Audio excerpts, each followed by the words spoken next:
living stuff. And this may have seemed a little bit more heady than some of my past lessons and failures, but I think part of that was just because, with the sale of all three businesses and the dividends and everything, like we crossed a 9-figure net worth at, Layla's 29, I'm 32. And so we have a lot of summers left, hopefully. And so it gives you a little bit of perspective on like, so what do I want to dedicate the rest of my life to? And so the last framework that I'll leave you with in the kind of the woo-woo-ness of this video is the 85-year-old decision framework, which is instead of talking to an 85-year-old, which is a great thing to do, by the way, if I imagine myself as an 85-year-old version of me, and I ask that man for advice on what I should do in situations, A, he's an asshole, always making fun of me. But beyond that, I get really, really clear answers from someone who wants truly just my best.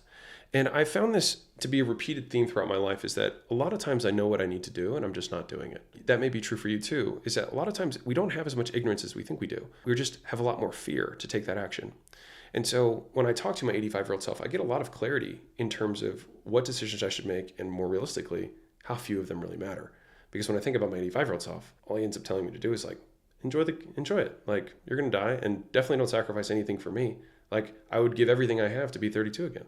85-year-old self would give everything he has, all the billions of dollars just to be 32 again. And I have that gift right now. And it's kind of interesting. And so too, many of you probably, if you could give up everything you have to get 10 years, to go back in time 10 years, would you do it?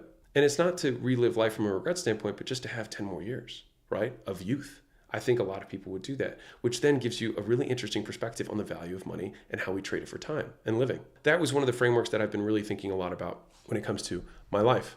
The next one is about solving problems, which is a lot of you guys know that I'm a huge fan of Charlie Munger's.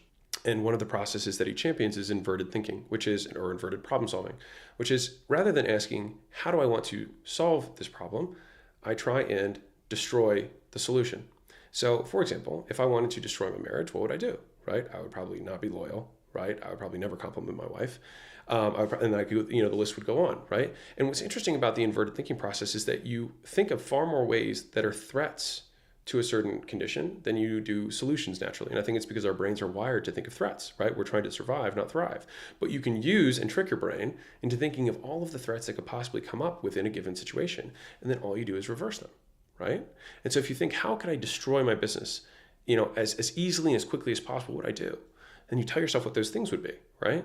And then all you have to do is reverse those. And those become your strategic anchors. Those becomes the biggest priorities in the business that you need to do more of. And so it's a really wonderful process that has taken me time to just, immediately go to that. First I had to think about it deliberately, and then I saw the utility in using that framework. And now I use it quickly. It's more top of mind for me now that I solve more problems